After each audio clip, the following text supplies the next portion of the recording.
বিসমিল্লাহির রহমানির রহিম। সুপ্রিয় শিক্ষার্থীবৃন্দ, অনলাইন ক্লাসে আবার তোমাদের স্বাগত জানাচ্ছি। পূর্বের ধারাবাহিকতায় আমি এর আগের ক্লাসে তোমাদের ব্যবস্থাপনার গুরুত্ব এবং উপকরণ নিয়ে আলোচনা করেছিলাম এবং ব্যবস্থাপনার গুরুত্বর কিছু অংশ বাকি ছিল, সেগুলো নিয়ে আজকে আলোচনা করব এবং সাথে ব্যবস্থাপনার আওতা বা স্কোপ অফ ম্যানেজমেন্ট নিয়ে আলোচনা করব। তাহলে ব্যবস্থাপনার গুরুত্ব আমি দুই একটা পয়েন্ট নিয়ে আলোচনা করেছিলাম সেদিনকার। সহজে লক্ষ্য অর্জন, উপকরণের সুষ্ঠু ব্যবহার, এরপরে উত্তম সম্পর্ক এবং গবেষণা উন্নয়ন। তারপর আমি আজকে এটা নিয়ে আলোচনা করব একটু। প্রথমে আসি আমরা সহজে লক্ষ্য অর্জন। তাহলে আমরা জানি প্রতিটা প্রতিষ্ঠান তার নির্দিষ্ট লক্ষ্য নির্দিষ্ট করে এবং সেই লক্ষ্যটাকে কিভাবে বাস্তবায়ন করবে এবং তার জন্য যেসব পদ্ধতি, প্রক্রিয়া বা কৌশল অবলম্বন করা দরকার সেগুলো আগেই নির্ধারণ করে থাকে। আর এর জন্য দরকার, আমি আগে বলেছিলাম আগের ক্লাস হচ্ছে একজন দক্ষ ব্যবস্থাপক, দক্ষ পরিচালক। কারণ যে কোনো প্রতিষ্ঠান আমি বলি অথবা আমরা ব্যক্তিগত জীবনেই বলি, সেটা পারিবারিক, সামাজিক, তারপরে সাংস্কৃতিক, অর্থনৈতিক, রাজনৈতিক বা রাষ্ট্রীয়, প্রতিটা ক্ষেত্রেই কিন্তু যদি তাদের লক্ষ্য অর্জন করতে হয় তাহলে সেখানে যে একজন দক্ষ পরিচালক থাকতে হবে এর কোনো বিকল্প নেই। কারণ দক্ষ পরিচালকের উপর নির্ভর করে প্রতিষ্ঠান কিভাবে পরিচালিত হবে, সেটা কি ভুল পথে পরিচালিত হবে নাকি সঠিক পথে পরিচালিত হবে তার দিক নির্দেশনা এবং সিদ্ধান্তগুলোর উপর কিন্তু নির্ভর করবে। সুতরাং ব্যবস্থাপনার প্রতিটা ক্ষেত্রে এই জন্য বলা হয়েছে যে যদি কোনো প্রতিষ্ঠানের লক্ষ্য সহজে অর্জন করতে হয় তাহলে সেক্ষেত্রে ব্যবস্থাপনার কোনো বিকল্প নাই। আর এই ব্যবস্থাপনার কার্যাবলী বাস্তবায়নের ক্ষেত্রে একজন দক্ষ বা সুচারুরূপে যিনি পরিচালনা করতে পারে, এর জন্য একজন দক্ষ ব্যবস্থাপকের দরকার রয়েছে। এরপরে আমরা আসি উপকরণাদির সুষ্ঠু ব্যবহার।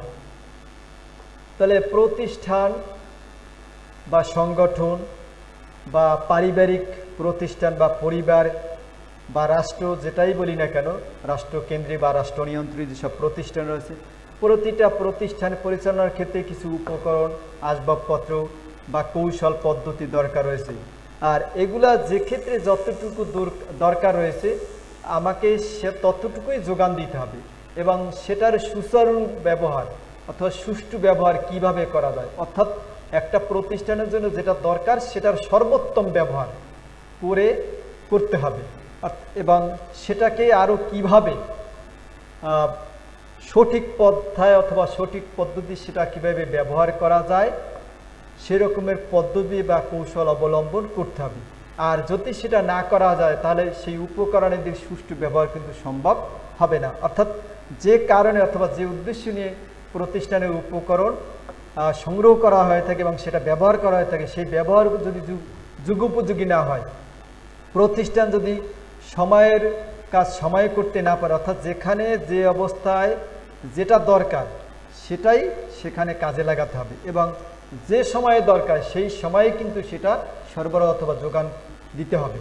আর নচেত কিন্তু প্রতিষ্ঠানের উদ্দেশ্য বাস্তবায়ন করা সম্ভব হবে না।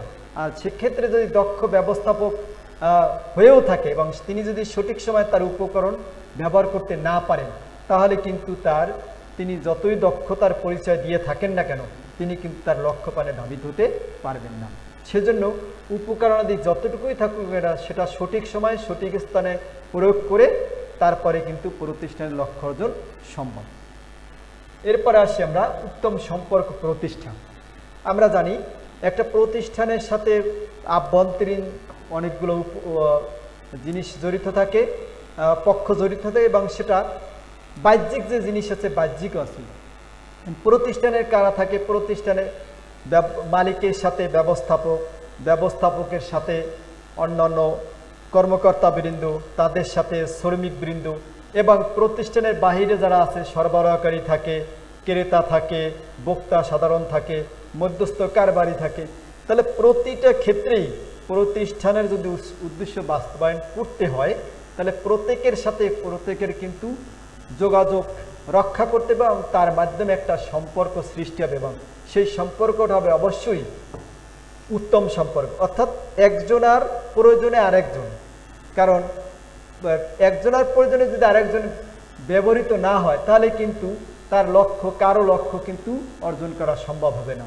যিনি সরবরাহ করে থাকেন তিনি উত্তম উপকরণ সরবরাহ করে থাকবেন এবং প্রতিষ্ঠান সেই অনুযায়ী কিন্তু তিনি মানসম্মত পণ্য উৎপাদন করে, সেটা আবার কিন্তু ক্রেতার নিকট অথবা ভোক্তার নিকট কিন্তু সেটা বাজারের মাধ্যমে অথবা বিপণনের মাধ্যমে কিন্তু পৌঁছে থাকবেন। তাহলে কিন্তু এখানে কিন্তু সরবরাহকারী যদি কাঁচামাল সঠিক কাঁচামাল দিয়ে থাকেন তার উপর নির্ভর করবে কিন্তু উৎপাদিত পণ্যের মান কেমন হবে, সেটা ভালো হবে কিনা এবং সেটা ক্রেতা সাধারণের মনসন্তুষ্টি অর্জন করতে পারবেন কিনা তার উপর কিন্তু নির্ভর করবে।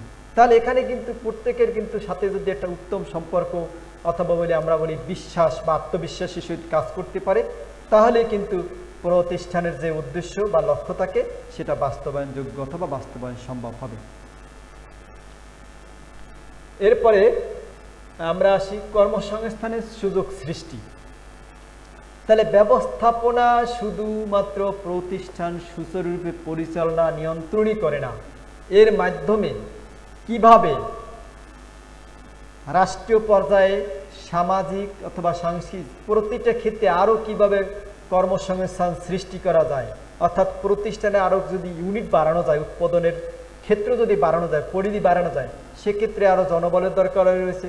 আর এই জনবল নিয়োগের ক্ষেত্রেই কিন্তু কর্মসংস্থানের সৃষ্টি হবে, তার মাধ্যমে কিন্তু জনগণের জীবনযাত্রার মান উন্নতি হবে, সমাজ ব্যবস্থার উন্নয়ন হবে, রাষ্ট্রের অর্থনৈতিক কাঠামো আরও সুদৃঢ় হবে।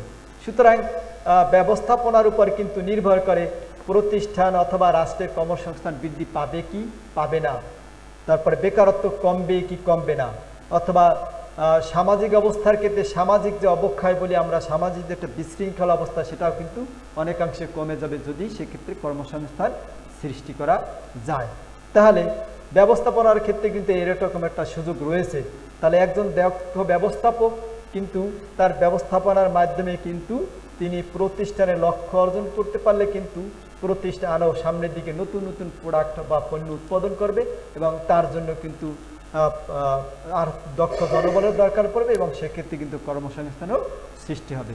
তাহলে কিন্তু এখানে ব্যবস্থাপনার কিন্তু একটা গুরুত্বপূর্ণ ভূমিকা রয়েছে। এরপরে আমরা আসি গবেষণা উন্নয়ন। তাহলে আমরা দেখেছি যে গবেষণা অর্থাৎ প্রতিষ্ঠানের যিনি ব্যবস্থাপক থাকবেন অথবা মালিক পক্ষ থাকেন তারা কিন্তু শুধুমাত্র একটা জিনিস উৎপাদন করে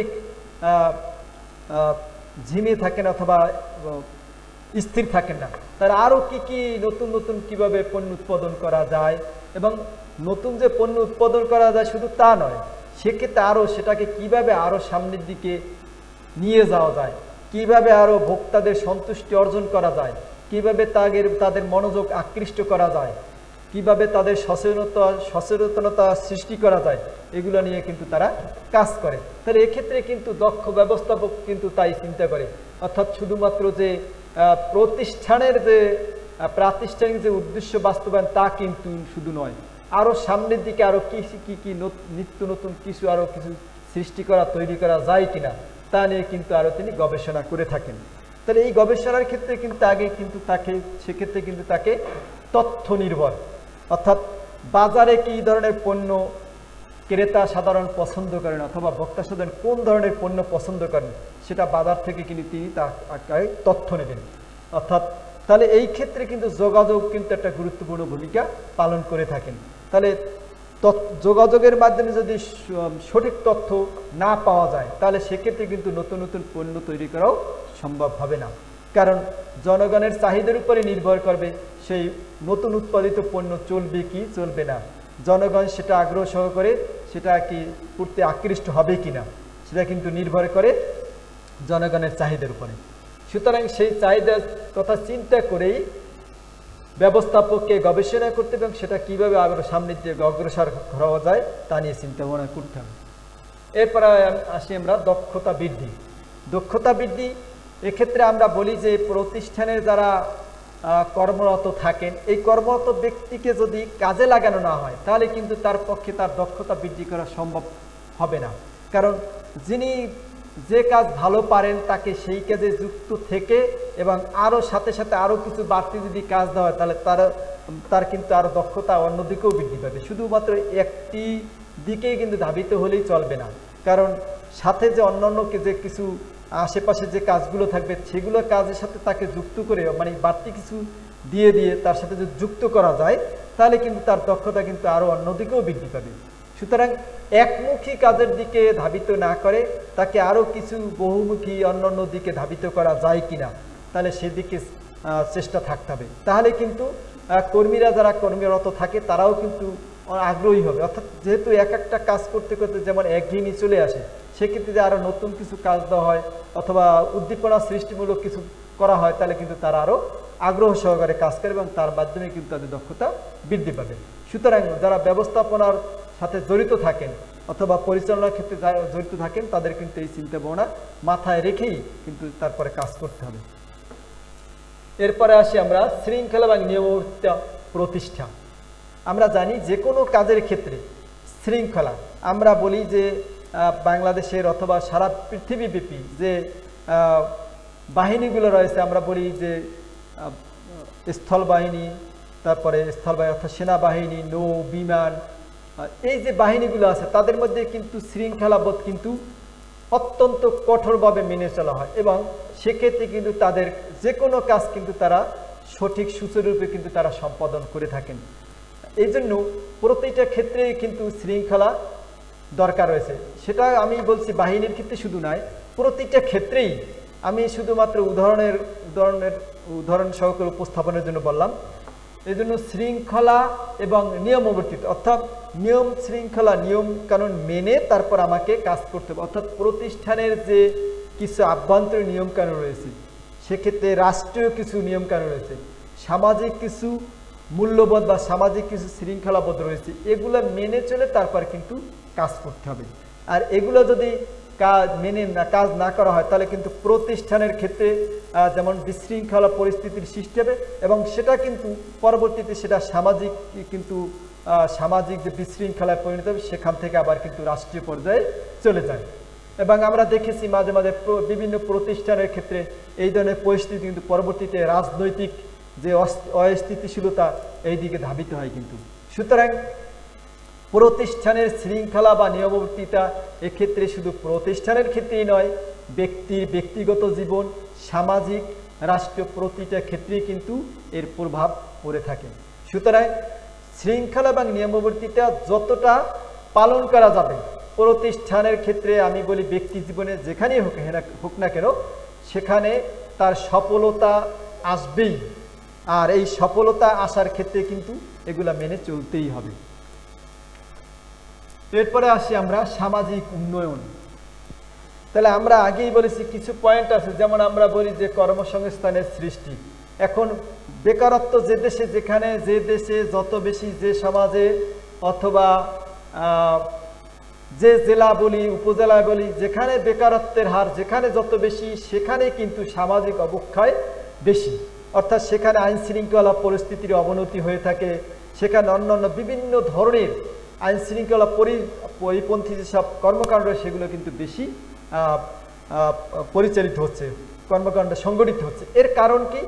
যারা বেকারত্ব অর্থাৎ যাদের কাজ নেই, তাদের কাজ দরকার, সেটা অবৈধ হোক অথবা বৈধ হোক, এই জন্য তারা বিভিন্ন কাজে কিন্তু যুক্ত হয়। তাহলে সেক্ষেত্রে যদি কর্মসংস্থানের সৃষ্টি করা যায়, কর্মসংস্থানের মাধ্যমে কিন্তু তাদেরকে একটা শৃঙ্খলার মধ্যে আবদ্ধ করা যায় এবং তাদের মাধ্যমে দক্ষতা বৃদ্ধি, এর মাধ্যমে কিন্তু সামাজিক যে উন্নয়ন, সমাজের উন্নয়ন কিন্তু সম্ভব। আবার একজন দক্ষ ব্যবস্থাপকের মাধ্যমে কিন্তু সমাজের যে বিভিন্ন উন্নয়নমূলক কর্মকাণ্ড রয়েছে, বিভিন্ন সামাজিক প্রতিষ্ঠান, শিক্ষা প্রতিষ্ঠান, সামাজিক উন্নয়ন আমরা বলি রাস্তাঘাট, কালভার্ট, এই যে বিভিন্ন উন্নয়নগুলোও কিন্তু বিভিন্ন প্রতিষ্ঠান করে থাকে।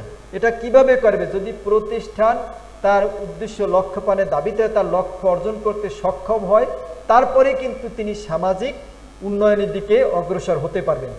আর যদি প্রতিষ্ঠানের লক্ষ্য অর্জনই করা সম্ভব না হয়, সেক্ষেত্রে আর সামাজিক উন্নয়ন কিন্তু কখনোই সম্ভব হতে পারে না, আর রাষ্ট্রীয় উন্নয়ন তো দূরের কথা।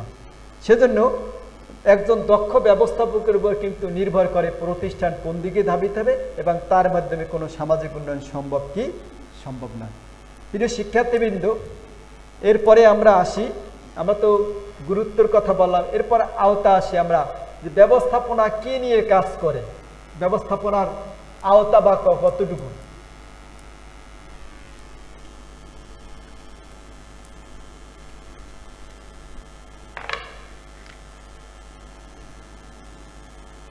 ব্যবস্থাপনার আওতা আমি বলছি সংগঠনের ক্ষেত্রে, কারণ ব্যবস্থাপনা বিভিন্ন অংশে কাজ করে। আমরা বলি সংগঠনের ক্ষেত্রে বলি, তারপরে রাষ্ট্রীয় ক্ষেত্রে,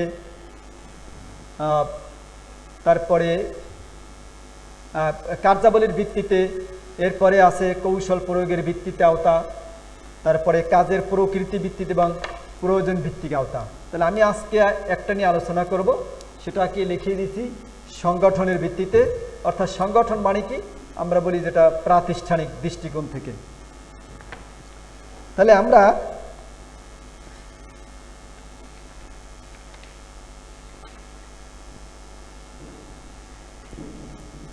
প্রিয় শিক্ষার্থীবৃন্দ, সংগঠনের একটা পয়েন্ট যেটা রয়েছে, আমি একটু এখান থেকে লিখি।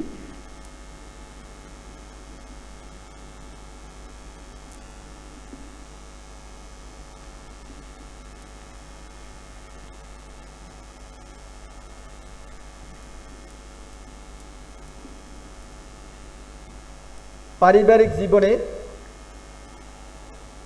তাহলে আমরা জানি যে এক একটা পারিবারিক জীবনে এক একটা পরিবার মানে কিন্তু একটা সংগঠন, কারণ মানুষের পারিবারিক জীবনে সব ক্ষেত্রে ব্যবস্থাপনার প্রয়োগ রয়েছে।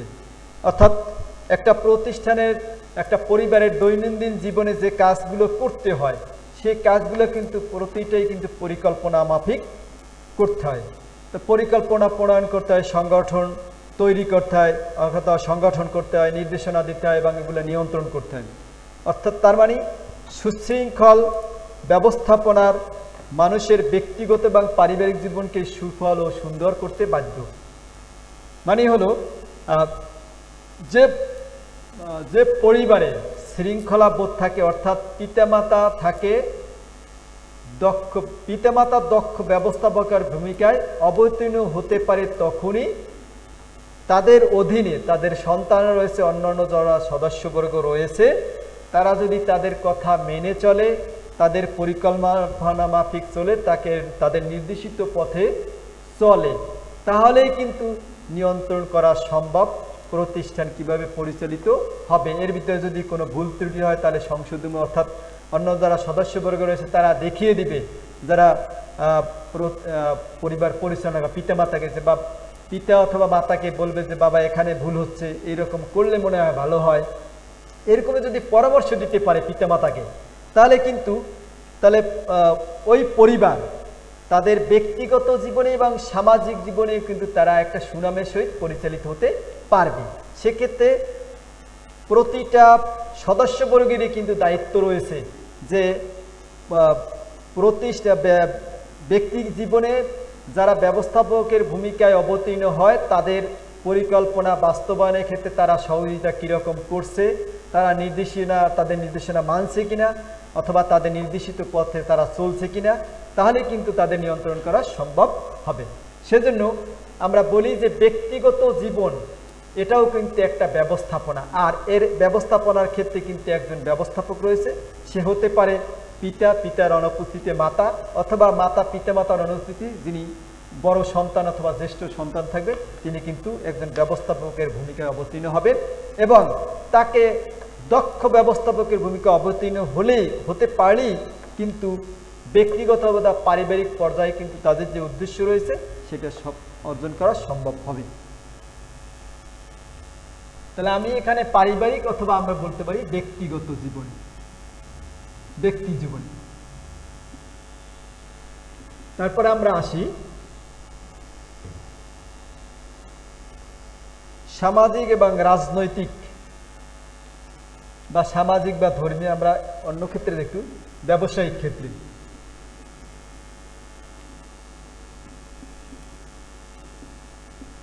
প্রিয় শিক্ষার্থীবৃন্দ, তোমাদের হয়তো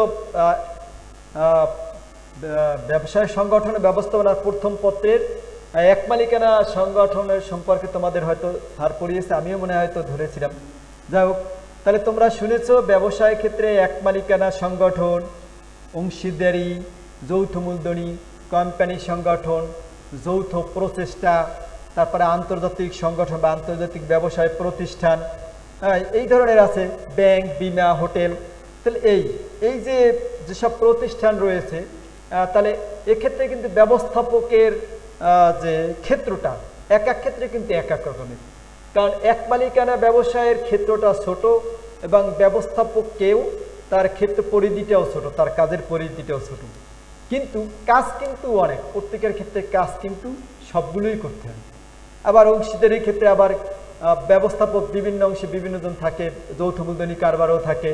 আবার যদি আমরা বলি আন্তর্জাতিক যে সংগঠনগুলো রয়েছে সেক্ষেত্রেও কিন্তু আলাদা, আমি আন্তর্জাতিক সংগঠনের ক্ষেত্রে আলাদা আসবো। তাহলে এই যে ব্যবসায়িক ক্ষেত্রে যেসব কলা কৌশল বা রীতিনীতি রয়েছে এর উপর নির্ভর করে প্রতিষ্ঠান পরিচালনা করতে হয়। তাহলে ব্যবস্থাপনা রীতিনীতি এবং কলা কৌশল পর ভিত্তি করে যদি প্রতিষ্ঠান পরিচালনা করা যায় তাহলে ব্যবসায়িক প্রতিষ্ঠান কিন্তু সফলতা অর্জন করতে পারবে। তাহলে এক মালিকানা প্রতিষ্ঠান ক্ষেত্রে যে ব্যবস্থাপনার যে কার্যক্রম যে ধরনের, অংশীদারি ক্ষেত্রে কিন্তু আলাদা ধরনের, আবার যৌথ মূলধনী প্রতিষ্ঠানের ক্ষেত্রে কিন্তু আলাদা ধরনের। আবার যদি আমরা বলি ব্যাংকিং ক্ষেত্রে বা বিমা কোম্পানির ক্ষেত্রে অথবা হোটেল ব্যবসায়ের ক্ষেত্রে তাহলে কিন্তু আলাদা আলাদা। তাহলে প্রত্যেকের ক্ষেত্র অনুযায়ী কার্যপরিধি কিন্তু আলাদা। সুতরাং যে ক্ষেত্রে যে ধরনের ব্যক্তি দরকার রয়েছে সেক্ষেত্রে সেই ধরনের ব্যক্তিকেই ব্যবস্থাপনার ক্ষেত্রে নিয়োগ করতে হবে, তাহলেই কিন্তু ওই ধরনের প্রতিষ্ঠান কিন্তু তারা তাদের লক্ষ্যপানে ধাবিত হতে পারবেন। এখন আমরা যদি বলি যে ব্যাংকিং সেক্টরে, তাহলে ব্যাংক সম্পর্কে অথবা আর্থিক প্রতিষ্ঠান সম্পর্কে যার যত ধারণা বেশি থাকবে, যার জ্ঞান যত বেশি থাকবে, যার দক্ষতা বেশি থাকবে, অভিজ্ঞতা বেশি থাকবে, তিনি সেই ক্ষেত্রে সফল দক্ষ ব্যবস্থা অথবা দক্ষ ব্যবস্থাপকের ভূমিকা অবতীর্ণ হতে পারবেন। আর যদি ব্যাংকিং ক্ষেত্রে অথবা আর্থিক প্রতিষ্ঠানের ক্ষেত্রে তিনি যদি অদক্ষ অথবা যদি তার জ্ঞান না থাকে তাহলে সেই ক্ষেত্রে যদি তাকে নিয়োগ করা হয় তাহলে কিন্তু ওই প্রতিষ্ঠান তখনই তার লক্ষ্যপানে ধাবিত হতে পারে অথবা তার লক্ষ্য অর্জন করতে সক্ষম হবে না। সুতরাং যে ক্ষেত্রে দক্ষ সেখানে সেই ধরনের ব্যক্তিকে নিয়োজিত করলেই শুধুমাত্র সম্ভব ওইখানের বা ওই ধরনের প্রতিষ্ঠানের লক্ষ্য অথবা সফলতা অর্জন করা। এরপরে আমরা আসি সামাজিক ও ধর্মীয় প্রতিষ্ঠান।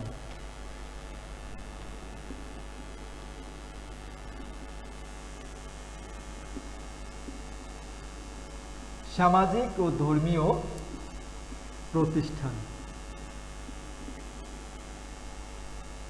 প্রিয় শিক্ষার্থীবৃন্দ, আমরা সমাজবদ্ধ জীব, কারণ সমাজ ছাড়া মানুষ বসবাস করতে পারে না। সুতরাং সমাজের কিছু নিয়মকানুন প্রত্যেক ব্যক্তিকেই মেনে চলতে হয় এবং সেখানে বিভিন্ন ধর্মেরও কিন্তু লোকজন বসবাস করে। সুতরাং সম্প্রীতি যদি ধর্মীয় সম্প্রীতি যদি বজায় রাখা যায় তাহলে ওই সমাজও কিন্তু সুন্দরভাবে পরিচালিত হবে। সেক্ষেত্রে কিন্তু সমাজের যে যদি নিয়মকানুন যে নিয়ম শৃঙ্খলা রয়েছে, নিয়ম রীতি রয়েছে, প্রচলিত নিয়ম রীতি, সেগুলো যদি মেনে চলা হয় অথবা চলতে পারে তাহলে সেক্ষেত্রে কিন্তু ওই সামাজিক বা ধর্মীয় প্রতিষ্ঠানগুলো কিন্তু ভালোভাবে পরিচালিত হবে। তাহলে প্রতিটা ক্ষেত্রেই কিন্তু ব্যবস্থাপনার গুরুত্ব রয়েছে। তাহলে সমাজের কল্যাণে আমরা যেসব কাজ করি তা ব্যবস্থাপনার সাথে কিন্তু সম্পৃক্ত। অর্থাৎ সমাজে আমরা যদি সামাজিক বা ধর্মীয় যে সংগঠনগুলো রয়েছে আমরা বলতে পারি যে শিক্ষা প্রতিষ্ঠান কিন্তু একটা সামাজিক যে প্রতিষ্ঠানের অন্তর্ভুক্ত। এরপর আমরা দেখেছি মাঝে বিভিন্ন ক্লাব সমিতি বা সমবায় সমিতি রয়েছে, তারপরে জনকল্যাণমূলক বা কল্যাণমূলক বিভিন্ন সংস্থা রয়েছে, তারপর দেখি মসজিদ, মন্দির, গির্জা, প্যাগোডা, এই ধরনের অন্যতম এই ধরনের প্রতিষ্ঠান রয়েছে। তাহলে এসব যে প্রতিষ্ঠান এই সফলভাবে পরিচালনা করার জন্য কিন্তু ব্যবস্থাপনার যে রীতিকানুন রয়েছে বা কলা কৌশল সেগুলো কিন্তু প্রয়োগ করতে হবে। অর্থাৎ প্রতিটা ধর্মীয় প্রতিষ্ঠান আমি বলি যে যদি মুসলিম বা মসজিদ, তারপরে মন্দির, গির্জা, প্রত্যেকের কিন্তু ধর্মীয় অবস্থান আলাদা আলাদা, আবার তাদের ধর্মীয় অনুযায়ী কিন্তু এইগুলো পরিচালিত হয়ে থাকে। তাহলে সেক্ষেত্রে যিনি এগুলো পরিচালনা করে থাকেন তাহলে তিনি কিন্তু একজন দক্ষ ব্যবস্থাপকের ভূমিকায় অবতীর্ণ হয়ে থাকেন, কারণ প্রত্যেকটা ক্ষেত্রেই কিন্তু আলাদা আলাদা একজন ব্যবস্থাপক থাকেন এবং তাদের দক্ষ পরিচালনার মাধ্যমেই কিন্তু ওইসব প্রতিষ্ঠান সুচারুরূপে পরিচালিত হয়ে থাকে। তার এগুলো হলো ধর্মীয়। এরপর আমরা যদি বলি শিক্ষা প্রতিষ্ঠান, শিক্ষা প্রতিষ্ঠানে কিন্তু একজন প্রধান থাকে, আবার সেখানে বিভিন্ন বিভাগ থাকে, বিভাগের আবার কিন্তু এক একজন দক্ষ পরিচালক থাকেন এবং তিনি দক্ষ ব্যবস্থাপকের ভূমিকায় অবতীর্ণ হলেই ওই প্রতিষ্ঠান কিন্তু সুচারুরূপে পরিচালনা করা সম্ভব হয়ে থাকে। এরপরে আমরা যদি বলি যে ক্লাব, ক্লাবের ক্ষেত্রে কিন্তু এখানে সভাপতি থাকে, সম্পাদক থাকে বা সদস্য শিষ্য থাকে, বিভিন্ন সদস্যবর্গ থাকে।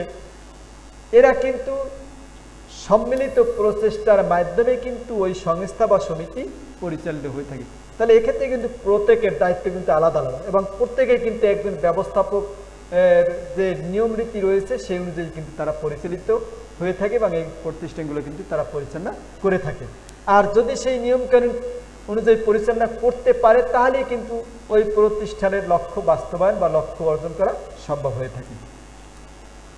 এখন আমরা বলি যে এখানে যে জনকল্যাণমূলক সংস্থা বা যে শিক্ষা প্রতিষ্ঠান রয়েছে, শিক্ষা প্রতিষ্ঠানও কিন্তু এক ধরনের জনকল্যাণমূলক প্রতিষ্ঠান।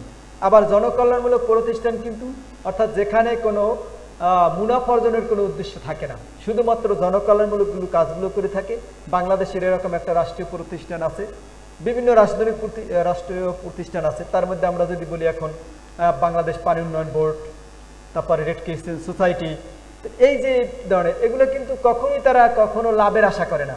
এগুলো ফুললি কিভাবে জনগণের বা সমাজের বা রাষ্ট্রের কিভাবে কল্যাণ সাধন করা যায়, কিন্তু সেক্ষেত্রে তারা সেই ধরনের চেষ্টা করে থাকে। তাহলে এখানে কল্যাণ সাধন করা তখনই সেটা সম্ভব হবে, জনগণের দোরগোড়ায় কল্যাণ পৌঁছানো তখনই সম্ভব হবে যদি সেখানে একজন দক্ষ সংগঠক থাকে অথবা দক্ষ ব্যবস্থাপক থাকে এবং তারা যদি রীতিনীতি মেনে যদি তাদের প্রতিষ্ঠান পরিচালনা করতে পারে তখনই কিন্তু জনকল্যাণ সম্ভব, নচেত কিন্তু সম্ভব হবে না। এরপরে আমরা আসি যদি রাজনৈতিক ক্ষেত্রে,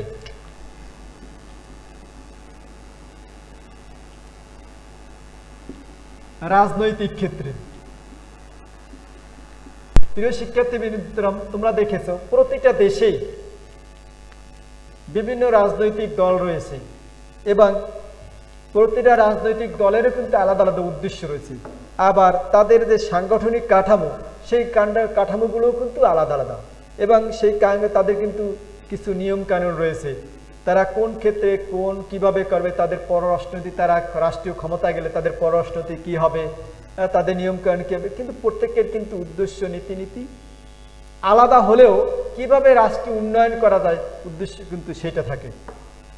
কিন্তু সেই উদ্দেশ্য বাস্তবায়ন করা তখনই সম্ভব হবে রাজনৈতিক দল যিনি পরিচয় অর্থাৎ যিনি রাজনৈতিক দলের প্রধান থাকেন তার দক্ষ পরিচালনার উপর নির্ভর করে কিন্তু ওই প্রতিষ্ঠান কোন দিকে ধাবিত হবে, সেটাকে ভবিষ্যতে কোন দিকে দল সামনের দিকে অগ্রসর হতে পারবে কিনা, তারা ব্যর্থতার পরিচয় দেবে কিনা, রাষ্ট্র পরিচালনা যদি আসে সেক্ষেত্রে কেমন করবে, কিন্তু সেক্ষেত্রে কিন্তু যিনি দলের প্রধান থাকেন তার উপর কিন্তু নির্ভর করে।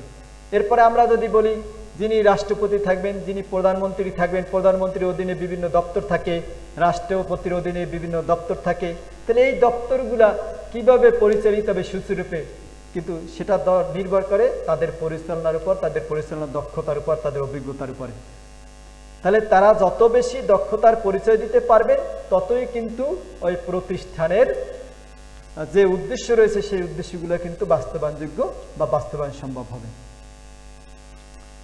এরপরে আমরা কিছু রাষ্ট্র পরিচালনার ক্ষেত্রে কিছু আমরা অন্যদিকে যে একটু আন্তর্জাতিক ক্ষেত্রে,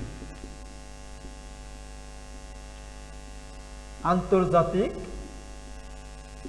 ক্ষেত্রে প্রিয় শিক্ষার্থীবৃন্দ, তোমরা যেমন আন্তর্জাতিক ক্ষেত্রে আমরা বলি যে আন্তর্জাতিক প্রতিষ্ঠান, তোমরা নাম শুনো জাতিসংঘ, বিশ্ব স্বাস্থ্য সংস্থা, তারপরে ইউএনডিপি, IMF, ADB, WHO, এখন যে স্বাস্থ্য সংস্থা, বিশ্ব স্বাস্থ্য, এই যে আমাদের করোনা মহামারী নিয়ে যারা কাজ করছে, বিশ্ব স্বাস্থ্য সংস্থা সারা বিশ্বের কিভাবে এই করোনা মোকাবেলা করে তারা পরামর্শ দিয়ে থাকেন, কোন দেশে কোন টিকাটা তারা বেশি কার্যকর, কোনটা প্রয়োগ করলে ভালো হবে, তারপরে কারা টিকাগুলো নিয়ে গবেষণা করছে আর এটা কিভাবে উন্নয়ন করা যায় সেগুলো নিয়ে কিন্তু তারা কাজ করছেন। বিশ্ব স্বাস্থ্য অর্থাৎ মানুষের স্বাস্থ্য কিভাবে আর স্বাস্থ্য সুরক্ষা দেওয়া যায় তারা কিন্তু এ নিয়ে কাজ করছে বর্তমানে। তাহলে এই প্রতিষ্ঠান, তাহলে এদের পরিচালনা দক্ষতার উপর নির্ভর করে আমাদের স্বাস্থ্যসেবা কতটুকু উন্নতি হবে, বিশ্বের মানুষের স্বাস্থ্যের ঝুঁকিটা কিভাবে হ্রাস করা যায় তারা নিয়ে কিন্তু এগুলা কাজ করে থাকে। তাহলে এক্ষেত্রে কিন্তু তাদের পরিচালনার উপর নির্ভর করে থাকে আমাদের সারা বিশ্বের স্বাস্থ্য ঝুঁকি কেমন, সেগুলো হ্রাস করা সম্ভব কি সম্ভব না। তাহলে এটাও কিন্তু একটা ব্যবস্থাপনা, অর্থাৎ যারা এটা পরিচালনা করে থাকেন, যারা জড়িত থাকেন, তারা এক একজন ব্যবস্থাপক, এবং তারা যদি এক একজন দক্ষ ব্যবস্থাপকের ভূমিকা অবতীর্ণ হতে পারে তাহলে কিন্তু আমাদের যে ব্যবস্থাপনার উদ্দেশ্য রয়েছে, রাষ্ট্রের অথবা বিশ্বের যে উদ্দেশ্য রয়েছে সেগুলো কিন্তু বাস্তবায়নযোগ্য অথবা বাস্তবায়ন সম্ভব। প্রিয় শিক্ষার্থীবৃন্দ, আজকে ব্যবস্থাপনা আওতার সংগঠনের ক্ষেত্রে যে প্রতিষ্ঠানগুলো রয়েছে কিভাবে পরিচালিত হয় ব্যবস্থাপনা, সেগুলো নিয়ে আলোচনা করলাম। পরবর্তীতে যে ব্যবস্থাপনা আওতার ক্ষেত্রে অন্যান্য যে পরিধি রয়েছে সেগুলো নিয়ে তোমাদের সামনে আমি উপস্থাপন করব। আজকে এই পর্যন্তই। তোমরা ভালো থাকো, সুস্থ থাকো। আল্লাহ হাফেজ।